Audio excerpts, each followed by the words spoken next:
Hello, everyone, and welcome back to Bon Voyage Besties, the show where we explore the world one dream destination at a time. I'm your host, Rosa, joined by my amazing co host, Rachel. And today we're going to be diving into something that I know for myself and for Rachel, we're already planning. And we hope that you are too. And that's your 2026 travel bucket list. From emerging hotspots to once in a lifetime adventures, 2026 is shaping up to be one of the most exciting times for global exploration. We're going to talk about the destinations that are trending for all of the right reasons, some hidden gems that are worth discovering, and the experiences that will define your travels in the year ahead. So grab your passport, besties, your imagination, and maybe a pen, because by the end of this episode, your 2026 bucket list is going to be very full. I know I'm super excited for this episode because I am so ready for some new adventures. So I'm very, very excited to kind of dive in. Yeah, I've been daydreaming about new travels literally every single day. I don't think a week has gone by where I haven't pulled up Google Flights and have just been poking around and looking at trips to take because for me, as you know, I'm in education. I know what days I'm going to have off in the summer. So my mind's already there. Like we're recording this in November and my mind is already in July of next year. Like, where am I going to be? That's so funny. So I think I kind of talked about this in a couple of episodes. So with my job, I'm very fortunate that I do have a little bit of flexibility of when I can schedule like my PTO and my vacation time. Whereas for Michael, it's a little bit more strict. So his structure around the month of November, which we're in now, is when he has to start putting in his 2026 vacation request. So already by the month of November, we kind of have an idea more or less of when we're going to be taking trips in the following year. We have some destinations already in mind, so I'll kind of sprinkle that throughout this episode. But for some of the vacations that we have some days for, we don't have a destination. So I'm super excited to talk about like some hotspots or some places that are trending or more of those hidden gems that are definitely out there that I kind of want to get into before they get super touristy and popular. So I'm very, very excited because I already have my dates penciled in. I just need to find the place. I know. It's the same for me. I already have like an idea of when I'm going to go, but I'm also still thinking about the place because I don't know if you've ever run into this, Rosa, but as a traveler, I can be insanely indecisive. Like it takes me a while to settle on a place. And then when putting together the itinerary, deciding how many days I'm going to spend in each city, what attractions I should prioritize, it's so hard because I always find places that I don't have time to get to, and deciding what to cut just kills me. Like I wish I had won the lottery earlier this year and could just like travel like perpetually, but I know it's a bit impossible to do.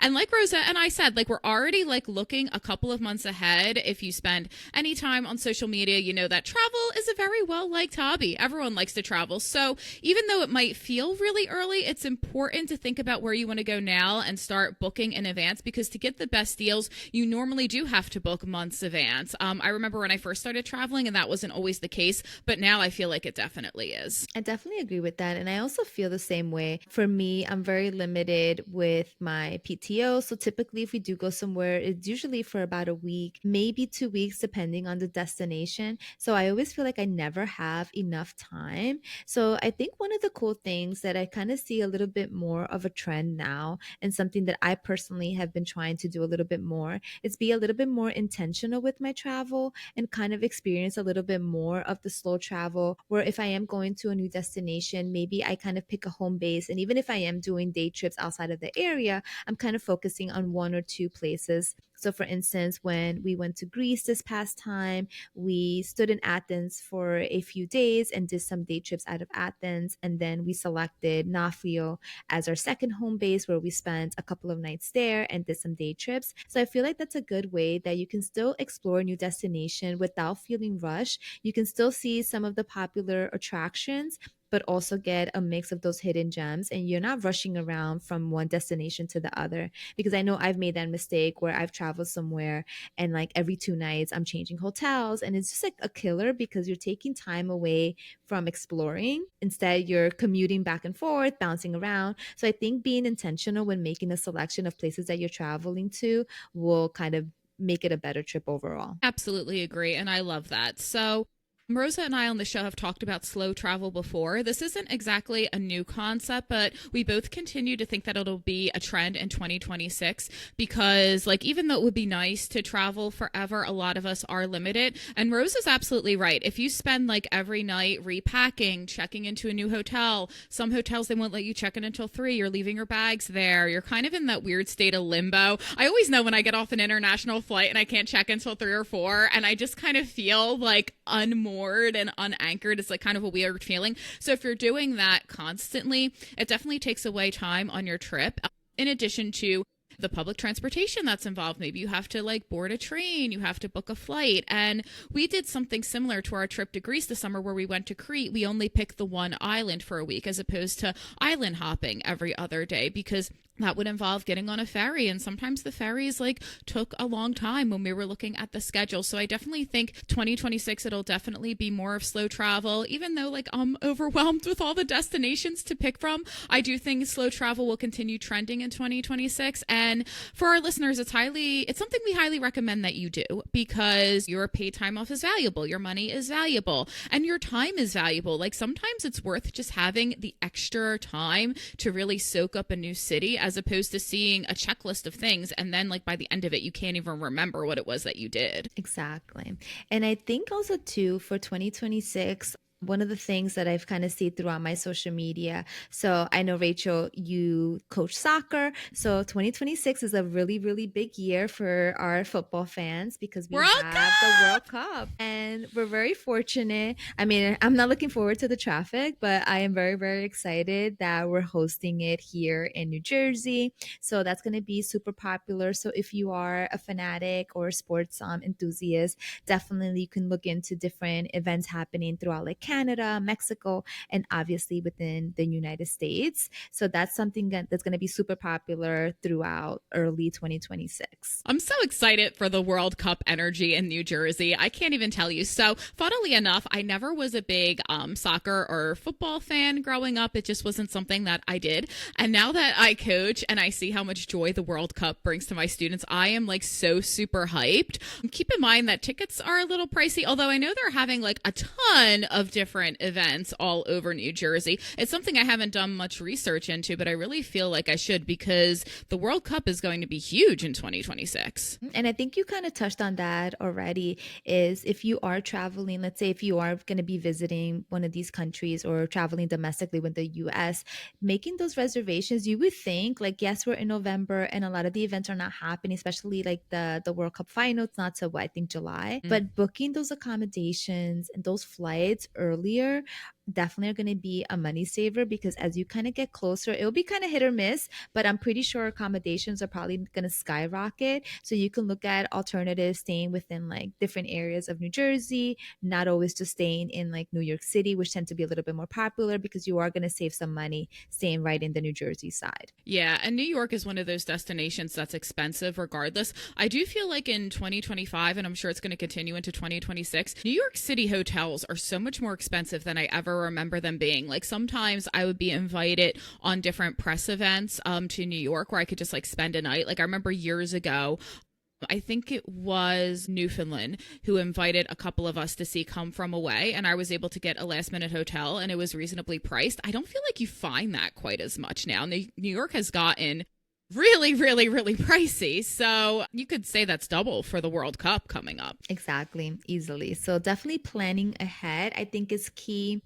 I know for myself, like I said, we normally know when we're going to be traveling, and we kind of have like a running bucket list of places and destinations, and then we plug them in based upon the time of the year that we already selected, how many days we want to go. So, one of our destinations that's been on our list has been Guatemala. So, we've been wanting to go there for a while. So, we decided January would be a good time because we have a little bit more flexibility since Sam will be home from school, that we can go for about like 9 days. And that was like the perfect time for us to kind of explore the different hiking trails, like the volcanoes, some of like the lake areas, the city, kind of a mix of everything. So we opted that Guatemala would be perfect for our January trip. And then in March, we have like a week that we're gonna be taking off for like 5 days. So we're still kind of in limbo. So I'm excited to see like what ideas would you have for someone who wants like a short trip outside of the US, but more like a tropical vibe? Because I feel like in March, I'm at that point where I want some sunshine and I want a little bit of a beach, but I don't necessarily want to be too adventurous. I kind of want it to be more like laid back. So this past year, we ended up going to Aruba. So next year, we're trying to decide like where else should we go that would be very like fun and chill. I feel like the Caribbean is such a win for that time of year. And you know what's crazy? I think I mentioned this on the podcast before. I really haven't done much travel around the Caribbean at all. Like when I was like 2 years old, I went to Grand Cayman. Obviously, when you're two, you don't remember much. I've been to Puerto Rico, which I absolutely loved. And then a couple of years ago, actually, it's more than a couple of years ago, I was in college. I just don't want to think about how old I actually am. But I went to Bermuda on my spring break with my mom. And I know Bermuda, it's not in the Caribbean Sea. It's further north. But I absolutely loved it and had the best time. Although with Bermuda, I feel like that's a trip I would love to do again. But like for a long weekend in May or June when it's warmer, especially around my birthday. I just love those pink sand beaches. There's something about a beach with different color sand that just really, really appeals to my soul. I can agree with that. I haven't done Bermuda. So I've in the Caribbean itself, obviously I'm from Dominican Republic, so I've gone to Dominican Republic numerous times. I've been to Cuba, Puerto Rico. We've done Bahamas. We did Aruba recently, and I think that's pretty much it. But I know there's like some great islands. Like Jamaica is always like a super popular destination. I feel like you get some good like flight deals. Although last time I was looking at Jamaica, the flights were a little outlandish. I think it was like $800 per person, where I was like, I paid that less than that to go to Europe. Yeah, and that's the issue. Like when you're planning your 2026 travels, just consider the popularity of the destination at a given point in time. Like I know for a fact if I go to Florida for spring break, I'm already prepared for my bank account to get like punched in the stomach because it's going to be a ridiculous price that should not exist. But that's the same. Like, I think my flight to London in February is going to be cheaper than flying to Florida. So if you're on a budget for your 2026 travels, just know that unfortunately, like air travel hasn't gotten any cheaper. And depending on the time of year, if it's peak season in that destination, like I know March is peak season for the Caribbean, you're going to be paying a bit more than you would if you were to fly somewhere else. Like I do know for a fact that it was actually cheaper for me to fly into Frankfurt and out of Paris to go on a spring break trip with my friend a couple years ago than it was to fly to the Fort Myers airport last year. So I yeah. always feel spoiled because I've gotten some amazing like flight deals, even traveling to like Egypt, to Africa, to like Asia. I found so many amazing deals. So whenever I am traveling domestically and I see these prices, I was like, are you freaking kidding me? Like, I know last time we were looking to go to California and the flights were like almost $600. And I'm like, I paid $340 to go to Iceland. I Like, know. like why am I paying double to go right here in the US? I But know. anyways, it's definitely planning ahead and using those tools like Rachel said, kind of knowing when you're going to go, what destinations are going to be popular, and maybe you can find like different areas that are going to be a little bit less expensive and you can still see those beautiful sights. Yeah, 1,000%. And something that's also really cool looking into. Rosa and I were really fortunate being in the New York metro area. So both United and Delta have released some really cool new routes for the upcoming travel season. And I can't really speak to this myself. I've heard of it on social media, so take it with a grain of salt. But when these new routes are released, sometimes you can find prices that are really good because they're trying to promote these new routes and get them traction. So for me, I'm trying to gently push my friends into trying the new route to Puglia. There's a direct route from Newark over there, and it looks really, really cool. And Puglia just looks amazing. You have like the beaches and all the little towns. And I don't think it's nearly as touristy as, say, the Amalfi Coast is, which tends to get overrun by a lot of Americans. I'm American myself, no shade, but you know what I'm saying. So Puglia is kind of high on our list this year just because United has that new Puglia route direct. And it just seems so cool. So something you guys could do for 2026 is check out and see if your home airport is coming up with any new routes. They might be going to a destination that you wouldn't have necessarily thought about and now is accessible to you because it's direct as opposed to a connection or two connections. I know that's dangerous. So I'm constantly getting notifications like, "Hey Rosa, we just dropped this new route. Hey Rosa, we have this new deal." And I'm like, "Oh my God, United, like just stop tempting me with all these amazing like flights." I know I'm highly tempted. I've done Italy quite a few times and I've done the Amalfi Coast, which I agree. Italy is beautiful and you can definitely find a lot of different areas within Italy. They're going to be less crowded than the Amalfi Coast. Like I love Positano. It's like one of my favorite places in the world. But the last time I went, I was so overwhelmed by the crowds. So it's definitely one of those destinations that I would probably go maybe if I could during like the off season as best as possible. But I feel like there's no such thing as off season in Positano anymore. Any time of the year is just like super hectic. So definitely finding other places within that country. But I know Sicily has been a very popular spot, and thanks to the White Lotus. I want to go to Sicily so bad. That's another one that I've been kind of gently like dropping in my friend's vicinity. Like, hey, like Sicily could be really, really cool because I've wanted to go since the scenery in the White Lotus. It looks absolutely beautiful, and that's another thing. If you're planning on going to France in 2026, I believe the White Lotus season 4 is going to be set in France. There's also so many like popular destinations that are a bucket list item for a lot of people. So I know France is super popular. You have countries like Greece, one of our all-time favorites. Of course, Japan is a popular destination. But would you say what are some other destinations that people can consider that are not as popular? Boy, so other destinations that people can consider right now, because it's true, like certain destinations I feel like have really blown up on social media big time. And I'll be honest, I feel like it's getting harder and harder to find a destination that's a true hidden gem. I don't know if it's just me, but I feel like social media has really like discovered the world, so to speak. But I feel like it kind of ebbs and flows too at the same time. Like I remember it's still a really popular destination, but Iceland, I remember like 10 years ago, it was like the it place. And it was every time I opened up Instagram, I couldn't get away from Iceland. It was just like absolutely everywhere. And I don't see it like quite as much. So I feel like these destinations, even if they're super popular, they do kind of ebb and flow a little bit. I know in some previous episodes we've heard that Albania is up and coming. Like everyone seems to really love Albania and they could see it being like one of those it spots in 2 years. But at the same time, I also feel like it's a little hard to predict. It kind of reminds me of publishing where people will be like, okay, what's going to be the next big genre in publishing? Is it going to be vampire novels? Is it going to be dystopian novels? Trashy mafia romances like I've been reading recently. And it's kind of hard to predict, but I don't know if you've heard anything in particular. Well, I know Albania has been one of those destinations that's actually on my personal bucket list and it has gained some popularity over the last couple of years. Another place that I feel like it has been popular, but still hasn't reached its peak yet. And again, this is kind of based on a lot of my personal bucket list places, but that would be Morocco. So Morocco's been a destination that I haven't been to and is high on my list. It's super accessible in terms of visiting from like New Jersey and the New York like metro area in terms of like flights and everything like that. And another popular one, which I finally was able to check off this year, was visiting Tanzania.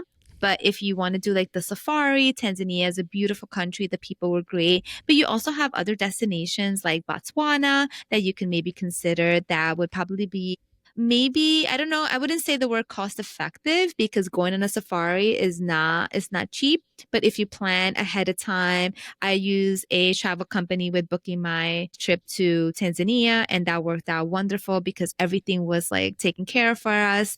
We just paid and showed up. So that worked out very, very well. But maybe there's other places you can consider, maybe like Botswana or maybe like Uganda, if you want to do more of like the wildlife and maybe go to a destination that's not as popular. Yeah. And I feel like 2026 always like whenever I'm planning my travels, if you have somewhere in mind that's like a big bucket list item for you, like I know with Rosa, she really wanted to go on safari and she was able to make that happen in 2025. Like if you have this place in your head and it's just like living rent free in your brain for weeks and weeks, book it. Don't put it off. Like I put off going to Japan for the longest time because I was scared of the flight. And when I finally got there, I was so happy. I just couldn't believe it. So even if you're trying to find deals or you're trying to be like, okay, well, what's off the beaten path? If there's like, again, one place that's just like taking over your mind, you can't focus on it, you're always Googling about it at work, then just do it. Like, live your Exactly. truth. Because we never know what's going to happen in the following year. Like, if you have a chance now, take the chance now. Exactly. Not to look back and be dreadful, but look at the pandemic. I had so many amazing like plans for that particular year, and then the pandemic happened and all of my travel plans went down the drain. So like you said, you just never know what can happen. And I know one of the biggest things for me, especially when we travel as a family, is the money constraints, obviously, because we have to budget accordingly and we have to plan our finances accordingly in order to make these trips happen. So I know, for instance, doing a trip to the safari was going to be something very costly. So we had been saving for the last couple of years. A rule of thumb as a family, we normally do like one big trip every other year because financially that's what we can do and budget for. So we had been saving. And then every time I looked, I'm like, oh my God, it's so expensive. But guess what?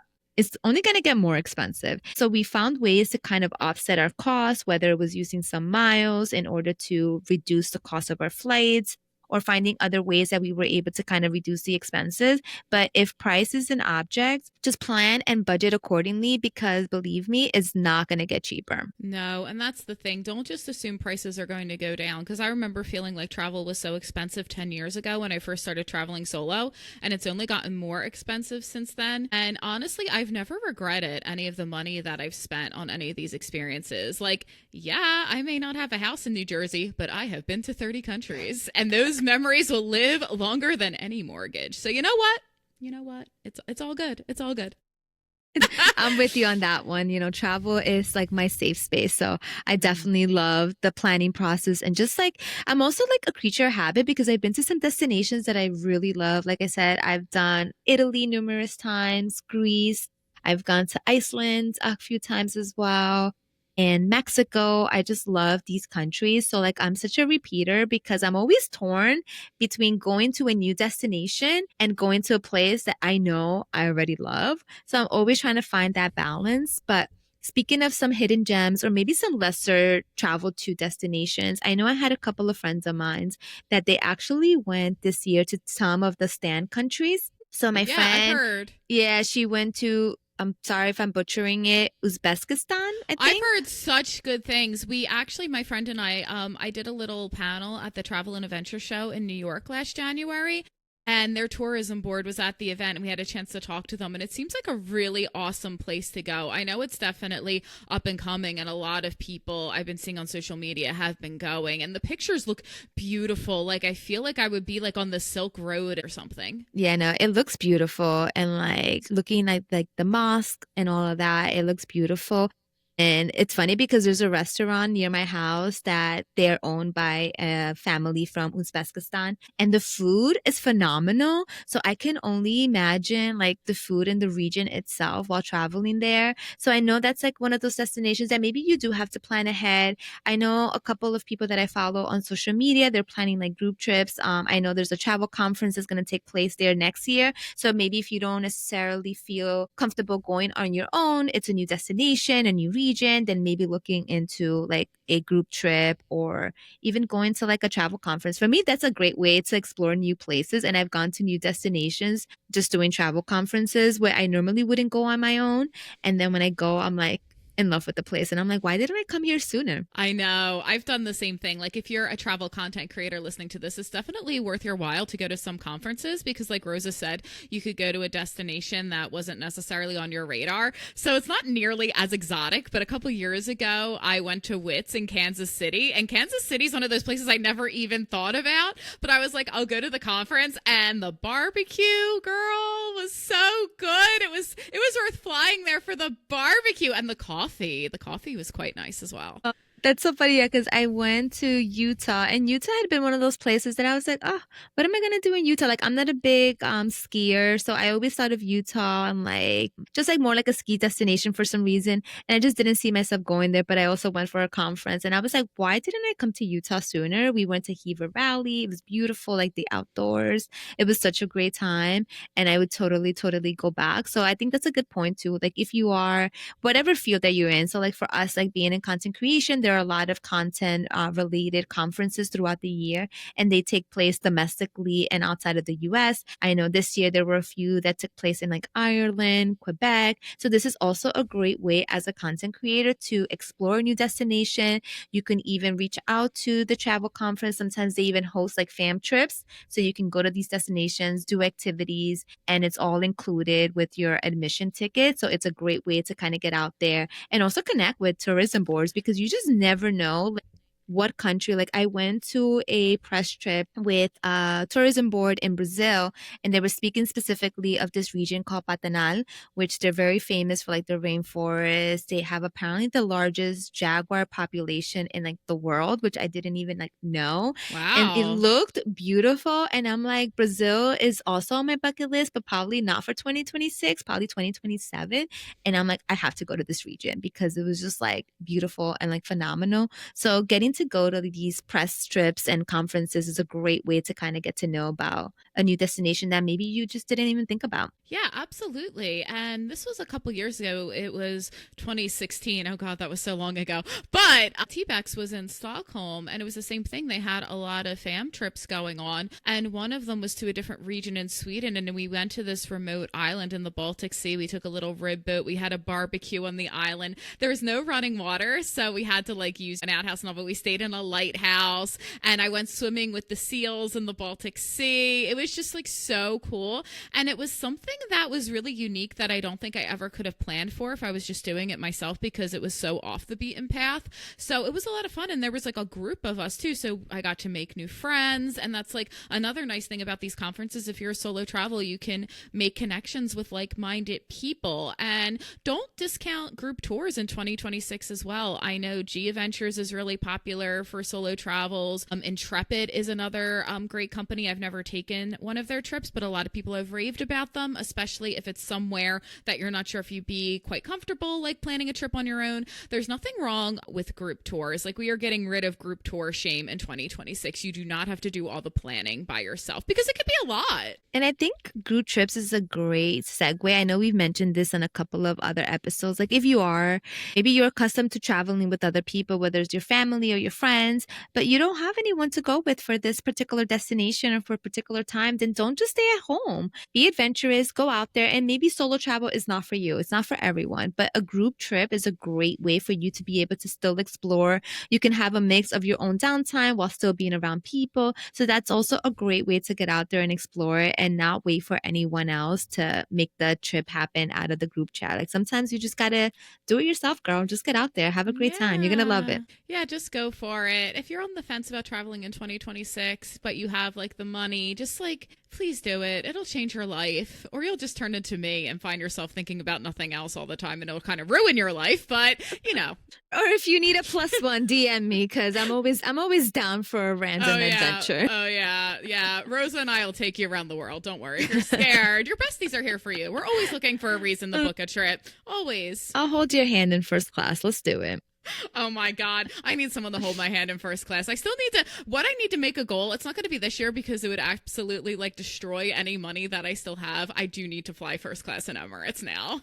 After hearing about it on 2 separate episodes, mind you, I think it'll help get rid of my fear of flying in 2026. We're gonna test out that theory.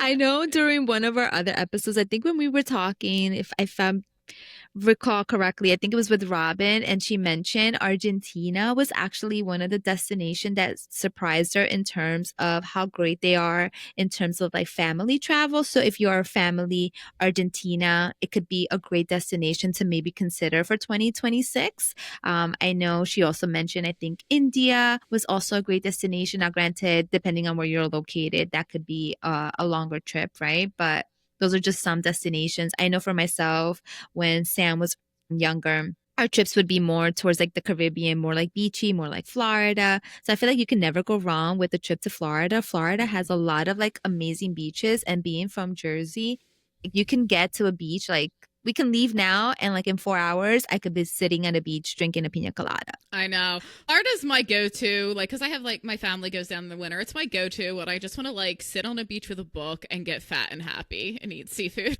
Sounds like right up my alley. So just Nothing wrong with doing a trip if you're just like, hey, in 2026, I just want to get fat and happy. Like, do it. Like, exactly. live And your truth. there's a destination for everyone. I think it's just kind of knowing like when you can go, right? And what kind of trip you want. And then from there you can select. I know there's a lot of different like tools out there.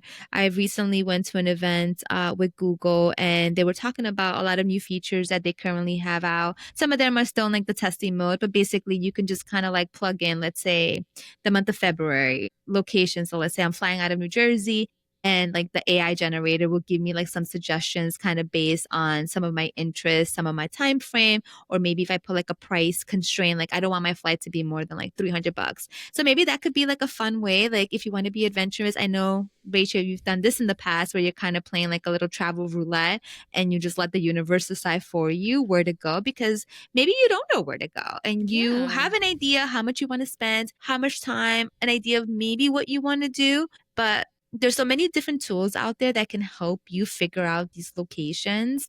So definitely just, I guess my overall tip throughout this podcast is let 2026 be your year. Wherever that takes you, whether it's local, international, wherever, just make it happen. Yeah, and I love the idea of travel roulette too, like Rosa said. And this is like a real old school feature, but I think I mentioned it on the show before. Sometimes what I do now, granted, I do have more flexibility in the sense that summer vacation, I could kind of pick whatever day I want during those months.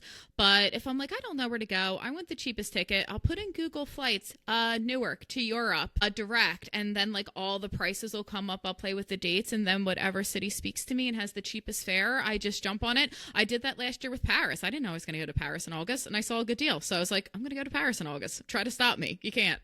And that's similar to what we did. So, like, again, we kind of have a list of destinations that we want to go to, like, as a family. There's some destinations that, for instance, I'm going to like Copenhagen next month and I'm going like on a girls' trip. And it's one of those places where Michael and Samantha, they're like, oh, yeah, we want to go there. But like, if you go without us, it's fine. Meanwhile, there's other destinations that they're like, no, you're not leaving.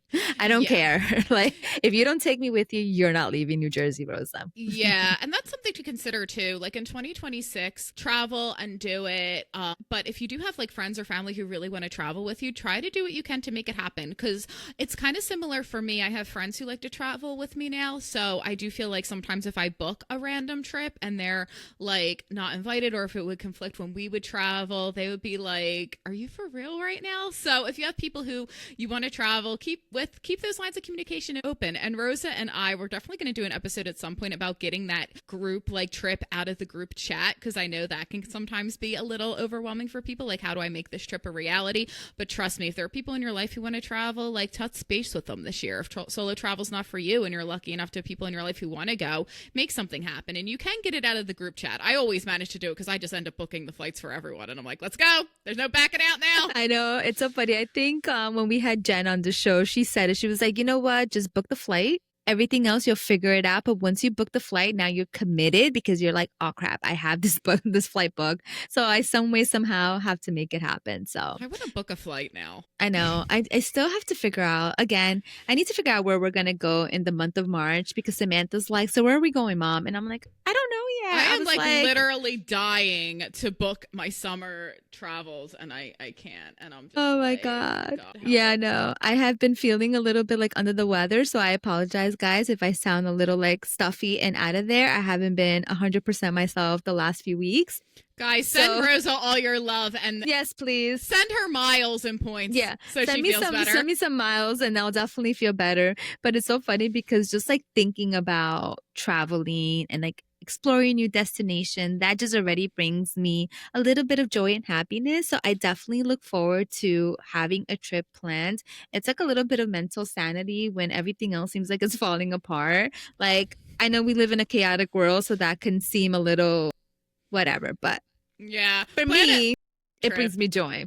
So definitely figuring out where we're going to go in 2026. So if you guys have any recommendations for a great trip for the month of March, hit me up because I am all ears. I'm always open to some new spots that maybe I didn't think about. Yeah, like, and if you guys ever want to just like drop us like a DM on Bon Voyage Besties and would say like, hey, this is a really cool destination, I'm all for playing travel roulette that way too. I did that one year where I just opened it up to threads and was like, I have a 4-day weekend, pick a small city in the US that I should go to. And some of the comments recommended Louisville in Kentucky because of the Kentucky Derby and like the great food and all. So I was like, okay. And then I just like booked a flight knowing nothing about it. And then my mom ended up joining me for that trip and we ended up having a lot of fun. So that's something else you could do. I mean, if you want to open it up to social media and really play travel roulette, I mean, it can be fun. That's adventurous. Yeah, I'm not scared of anything. Recommend whatever you want. I could take it. Exactly. I'm always open. I'm always open when it comes to travel. So any other spots in 2026 that are on your personal wish list?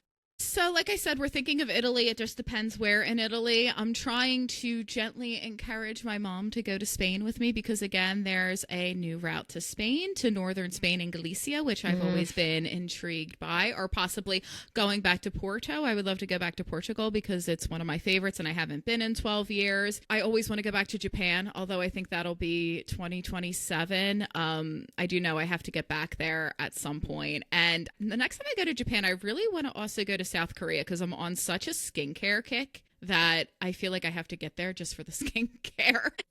Yeah, I had so many come in the mail today. I am so excited. I'm gonna send you, Rosa, what mask I'm using because there's this one I absolutely adore and I think you'll like it. I was like, I need a little spot treatment. Maybe that'll brighten me up a little bit more. Yeah, but Japan is definitely one of my favorite spots. And again, I think we're probably going to make that happen again in 2027 as well. And we're also considering, so next year, I think we're probably going to do something like early September. And Michael and I probably will do like 2 weeks somewhere. So we're thinking maybe Albania, maybe Portugal, maybe Malta, maybe Montenegro. So I don't know. Malta too. There's so many maybes. Guys. I was like, I need more than 2 weeks off, but that's like the most that I'm comfortable with taking off from work. There's no way I can personally take off more than like 2 weeks. I don't think my team would be very happy with me. I just need money. I gotta start like hustling. I gotta stop sitting on my couch reading mafia romances and just like make money. It's just like, what are you doing? This does not make money. Well, I have a ton of miles, and every time we have an episode talking about like using your miles, I'm just like, I need to use this. I need to earn and burn because I've earned them. I just need to burn through them. There you go. Let this be your motivation. And we were talking about a little bit too, like making your trips more cost effective in 2026. Definitely go and listen to our episodes about points and miles because that is something you can do to bring the cost down. Like it does take a little bit of a learning curve, but even if you just kind of get started and earn like say 20,000 miles, it's still better than 0 miles. So just like go and give it a try, especially if you're buying all your stuff online anyway on a credit card, might as well earn airline miles. Exactly. It makes sense to us at least. All right, Rachel, so we jump into some fun rapid fire questions. You know I'm always ready for rapid fire. All right. So here's a good one. Would you rather spend a week exploring the ancient cities in Greece or road tripping through the mountains of New Zealand? All right. So we all know what I'm going to say because I've been talking about becoming a hobbit on this show since we started in February. I really want to get to New Zealand. The flight freaks me out. So if somebody could like punch me in the face and knock me out for 24 hours. We're just going to send you on a first class flight to Emirates, but we're not punching anyone. I'm sorry. We're not promoting violence on this podcast, guys. Right. Okay, if someone could pay for my first class flight with Emirates to New Zealand, then I would love to go to the mountains of New Zealand because it is so high on my bucket list and I want to go so badly. And that's their winter, but I hear like winters in the North Island can actually be pretty mild. And then like in the South Island, it's just like really like magical and cool. There's a lot of winter sports that I hear are a lot of fun. So I'm like all for it. So yeah, I want to go to New Zealand. Guys, tell me to get over myself and to stop putting up mental roadblocks between me and being a full-time hobbit. I feel like this is like a thing. Like we're going to make it happen for you. Don't worry. That's fine. You have permission. You have permission to punch me in the face. I won't file charges. It's all good. Not that I have the money to do that. All right. It's out in the universe. So there we go. All right. So Rosa, would you rather watch the Northern Lights in Iceland or go on a safari in Kenya during the Great Migration? Oh my God. That it's like It's not fair. So Life isn't fair. I've sort of done both, right? Because when we went to Iceland, when I tell you that if I could, I would have cried, but my face was like frozen. So I couldn't even move. But we got to witness the Northern Lights and it was just like beautiful and magical. But then when I did the safari in Tanzania, like I also cried seeing like the animals up close and being like just like in nature. So they're both so beautiful. So I'm going to say I won the lottery and I'm just going to do both. There we go. I cry constantly now. Like anything that's beautiful, I just lose it. But yeah, I want to go to Iceland and see the Northern Lights because when I went, it was too cloudy and we went out twice and couldn't see them. So I got to go again. It's close enough. I mean, not a Yeah. cheap place to go, But it's so worth it. I mean, I'm pretty sure we got hypothermia that night that's because fine. we were out there. Then the driver, it was like a smaller group tour that we were doing, chasing the Northern Lights, and he was like, "I'm gonna take you guys if you trust me. Like, I know a good spot." So we're like, "Yeah, yeah, you're the expert." So we go out. I don't even know where we were. It was like maybe like almost a 2 hour drive from Reykjavik. And we are in the middle of nowhere, and then our car just stops and like it wouldn't turn on. So we had no heat and then he's giving us hot cocoa, which at this point was just like cold. Like we're freezing and there's nothing. And then at one point, he's like, "All right, we're going to go to another place." Like, whatever. We finally got the car going. So we go maybe like 30-minute drive. And I'm looking at Michael and Samantha, like on the verge of tears because I'm like, guys, like, I'm not going to see the Northern Lights. I'm freezing. Like, everything in my body is like frozen. It It's was so insane. cold. And then all of a sudden, our guy says, "Look," and I was like, "Oh my god!" Lose I my felt like a shit. kid on Christmas Day because genuinely that was my goal of going to Iceland during the month of February because we had a higher chance of seeing the Northern Lights. And I was like, I'm not going to be able to see it. And obviously, it's a natural phenomenon, so you can't control when you see it or if you see it. So we got so lucky that on our first trip we were able to see them. And when I say it was like such a magical experience. But I know Iceland's not the only place where you can see Northern Lights. I know we've had a couple of sightings right here in the US, even like in I upstate New know. York, where you can see the Northern Lights. So if that's something you're into, then definitely reading up on it and just kind of seeing like the different trends. And you could even plan something domestically. Yeah. I really want to bringing up like routes again. I want to do that route to Greenland because like Iceland was Mm. so cool, but I want to do that route to Greenland. So, do you want to do that with me one day?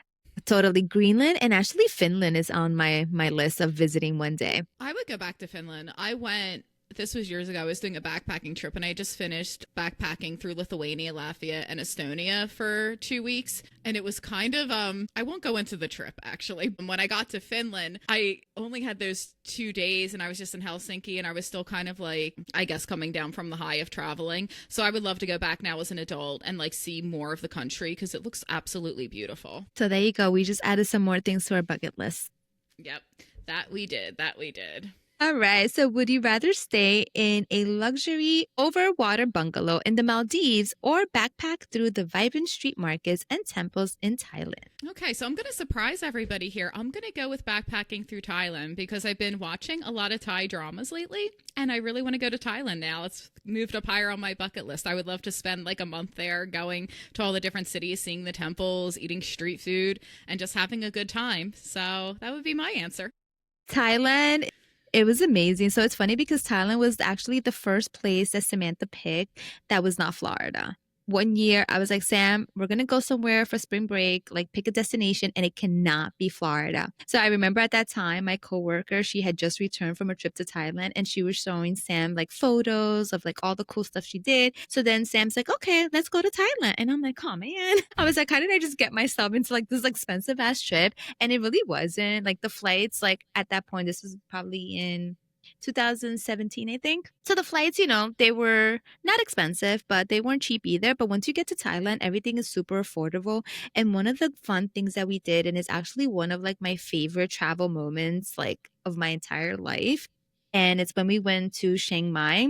This was actually during the Thai New Year. So this takes place around April. And what they do in Chiang Mai, they have like this crazy like festival. And I think it's called Songkram, and basically everyone out in the streets, they have like water guns, so everyone's getting soaked and it was so fun. You would see like kids, like elderly people just like having like a time of their life. And it was something that I didn't expect. When I was reading and planning our trips, I started to look up what was happening during that specific time period, if there was anything cool. So I kind of knew that this was a thing, but I didn't imagine like how fun it would be. And to this day, it's probably one of like the most fun experiences that we had while traveling. I'm gonna book a ticket to Thailand, so I'm gonna do that April. now. In April, so you can go out there and have a water fight with the kids and the old people. There we go. I'm all for that. That sounds like so much fun. Oh my God, when I tell you, it was amazing. And like, just like seeing everyone's like joy. And when I tell you, there was like this old man that was chasing me down the street with the water gun. I would And love this. I would love this. Yeah. And I had to like, I ran into like a bar and then everyone in the bar is like, she's here. And I was like, oh my God. But it was like such a fun, genuinely fun time. So highly recommend. My day is ruined. I'm going to be thinking about all these trips I want to take. Guys, go to Thailand in 2026 and tell me about it. Exactly. So I think I would switch gears and I would probably end up in the Maldives because I still haven't had the experience of staying in a overwater bungalow. Yeah, and it looks absolutely beautiful. I feel like that would be like such a phenomenal couples trip, just staying in a bungalow, or even like for me because I'm like by myself, brat. like, By myself. where I don't have to talk to anyone for a week. I was gonna say I'm a spoiled brat. I would totally have a whole bungalow to myself with my books. I would be getting like facials. I would be like snorkeling. I'd have like Michelin star meals delivered to my room. Like, hell yes, sign me up. I deserve it, damn it. Exactly. And that's the thing too. I feel like sometimes social media, they kind of give you this perception of a destination. Like you think the Maldives automatically, you think, oh, this is the perfect trip like for like a couples, and rightfully so. But any destination is a great solo trip. Like I love myself and I would love to just be by myself, watching the sunrise, watching the sunset, eating, drinking my pina coladas, not talking to a single soul for 3 days. Right, so I don't have to talk to anybody. I just like want to be in silence. That's what happens to me. And on that note, besties, like thank you so much for tuning in. Like as you can tell, we're super excited to bring to you our 2026 bucket list destinations and just hopefully kind of give you that little extra push that you might need. I don't think Rachel and I need any push. No, but if anything, somebody needs to push me to stay home and save money. But I know, but that's okay. I don't care about that. So we hope this episode has been insightful.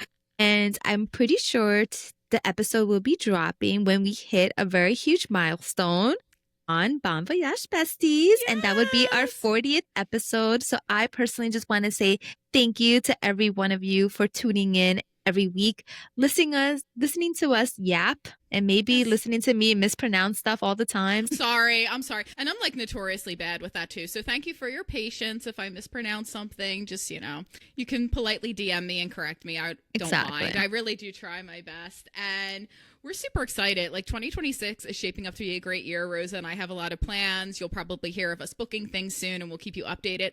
And then obviously we want to hear from you guys. Where are you going in 2026? Please tell us, because I also get a lot of joy when I see my friends traveling. I get so excited for trips that aren't mine. I feel like it kind of keeps me going when I can't travel. So if you have anywhere that you're going, share, spread the joy. We want to hear about it. Totally.